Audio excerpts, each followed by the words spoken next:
As I've said quite often over the last few weeks, on election night, one of the things that I'm going to be doing, one of the very few times in actual fact since MMP's come into operation, is that I'm going to be looking at a whole series of constituency contests around the country. Because I suspect that that's where the drama is going to come from, and in lots of ways it'll determine who gets in from the list. If the polls are right, then this election's done and dusted. It's only a question then, if the polls are correct, and they seem to have been consistent now over not just weeks but months, that there is going to be a change in government.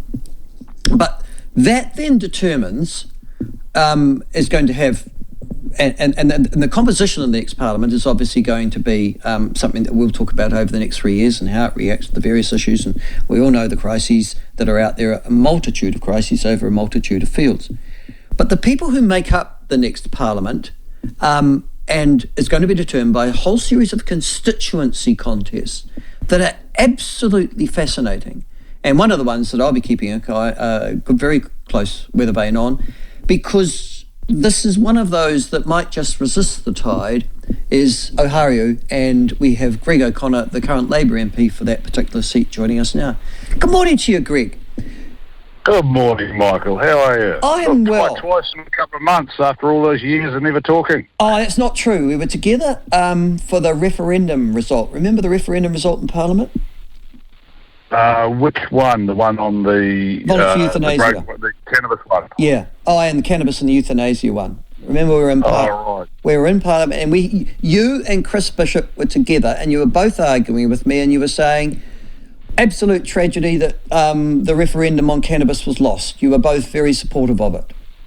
Absolutely, and I'll say now, I mean, smoking dope doesn't do anyone any good. However, leaving supply of it in the hands of the gangs doesn't do anyone any good either. And on balance, I would like to think we should take at least that drug out of the hands of the gangs. And I was pleased to say that up in Ohario here, majority did actually vote for it. When I was very open when anyone asked.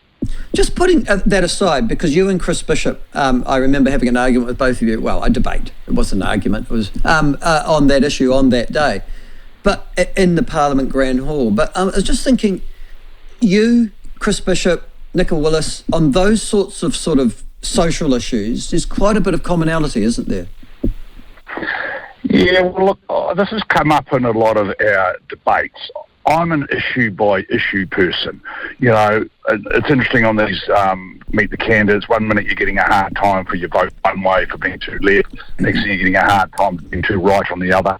I would like to think that at my stage I've learned a lot about these issues, and I'll take them issue by issue. That's why it's quite good being in Parliament, because a lot of these things are conscience issues.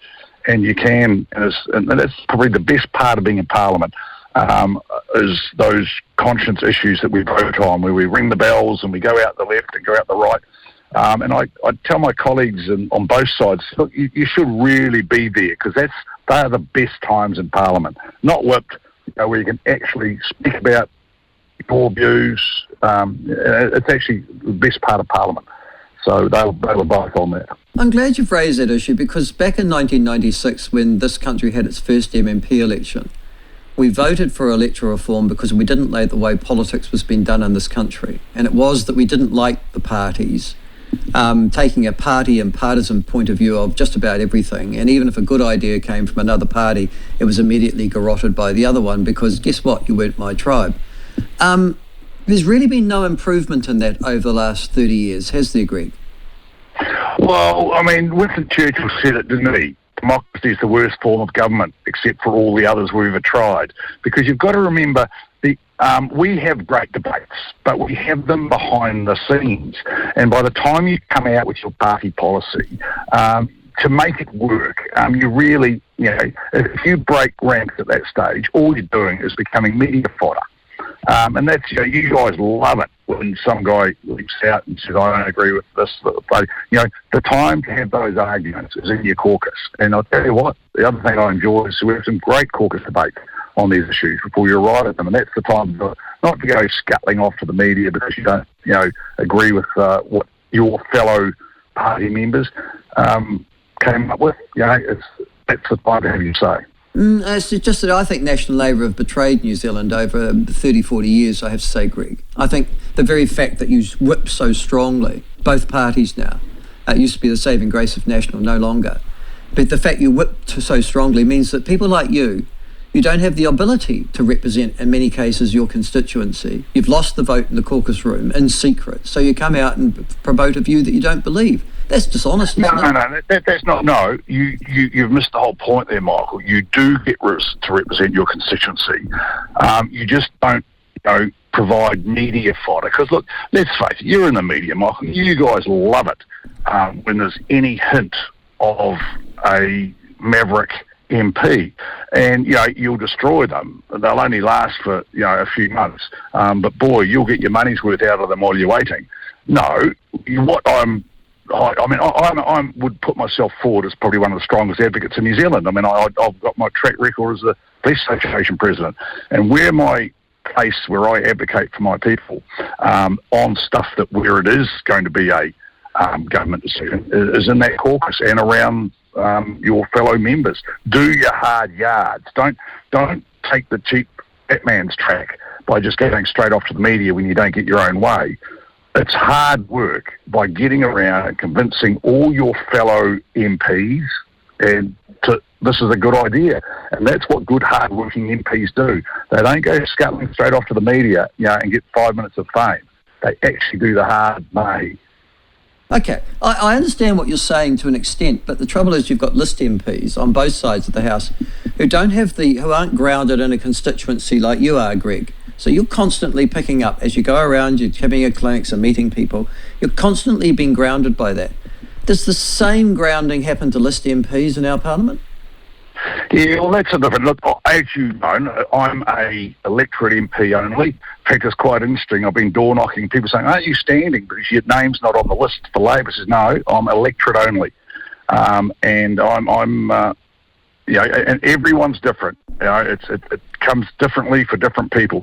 MMP has been an excellent way of making sure that our Parliament looks like New Zealand. Have a look at that Labor Party caucus. When you see across the House, and that actually looks like New Zealand in a way that when all your MPs come from electorates, very difficult to do because they tend to look more like you and me when they all come from electorates.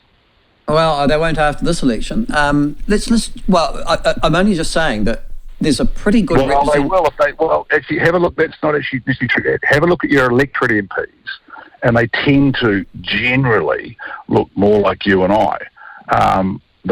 It's the list. They're not as old as us, Greg. No. Oh, hey, no. They're a lot younger.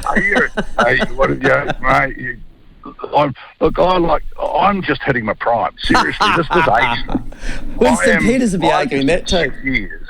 I've just had 6 years of learning I've started a new trade after I'd finished in the police, 40 years in the police, and I'm just like any job. You think about your broadcast, but you think about when you first picked up that microphone compared to how experienced you are now. You actually build on these things, and I reckon I'm a heck of a lot better MP now than I was 6 years ago because I had to start again. If you think you're going to wander into Parliament and everything you did before instantly makes you a good politician, doesn't work that way. It's like the All Blacks. No one's good enough to be an All Black. You're good enough to be selected to be an All Black. Then, as soon as you're selected, that's when the hard yards start. All right. Politics is the same. I didn't realise that your father was because I go back a bit, and so do you. You're roughly the same age as I am. But your father was Eamon O'Connor. Now, I remember him standing. I think he was a debater. He was a prominent debater, but he was also a Social Credit Party candidate, as I remember. Is that right? Yeah, that's right. Not bad for a West Coast dairy farmer. He was also the New Zealand oratory champion. That's right. He was too. Yeah. So that was Dad. He was a thinking man. I think he was voting Labor by the time he passed on again. But he was a thinker. We had some great debates in our places. As we always said, politics is a blood sport. Too many people are scared to discuss politics because it gets all sort of, emotional. Wow, that's the problem. It's a blood sport. Have a good discussion and then have a beer afterwards. But you're a Devlin family as well, aren't you? Because I think Damien's your cousin. I think you're strong Irish Catholics. You're part of that strong Irish Catholic sort of fraternity on the West Coast originally, weren't you? Yeah, I did. And my grandmother took the notes for the first Labor Party meeting on Denniston. So we're pretty deeply ingrained in that. That's the O'Connor side. And my mother's people were all from Charleston. Gold miners and foresters from Charleston. So, we go back to the 1860s on Charleston, the old family. Actually, a little bit later on today, after 12 o'clock, we've got Chris Cahill on, who I think is your successor in terms of being president of the Police Association. You probably came in with a pretty clear view of what you wanted when you were Police Association president. Have you got that, do you think, or are you still working at it?